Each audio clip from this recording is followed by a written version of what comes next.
will tell you a true story. This is the story of Karen Silkwood. In 1970s America, the nuclear energy industry was rapidly expanding.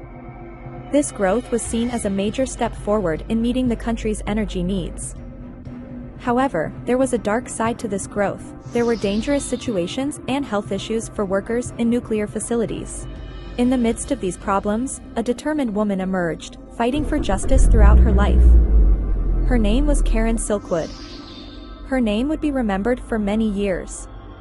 Karen Gay Silkwood was born on February 19, 1946, in Texas.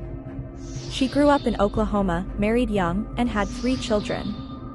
However, her marriage didn't last, and in 1972 she divorced.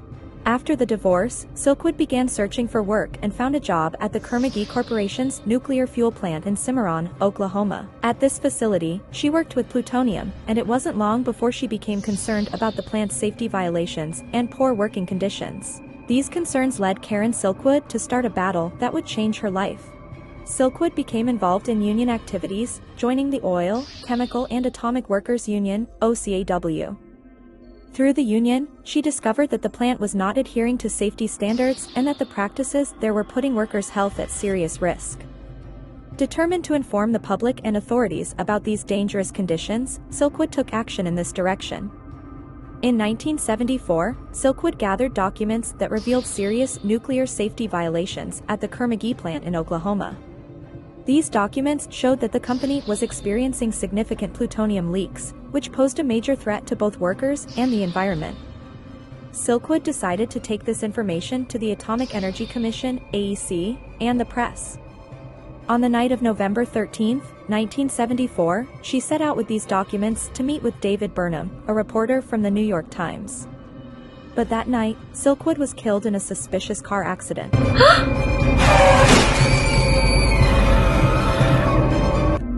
Her car was found in a ditch, but the documents she was carrying were never recovered.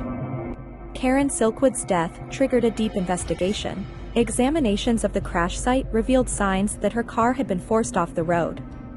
Traces of excessive plutonium were found in her body, which strengthened suspicions that plutonium had been deliberately introduced to her. Despite investigations by the Oklahoma State Police and the FBI concluding that the incident was an accident, there have always been lingering suspicions that her death was part of a conspiracy to silence her. This event caused a significant public outcry, and Silkwood became a symbol of the fight against nuclear safety violations.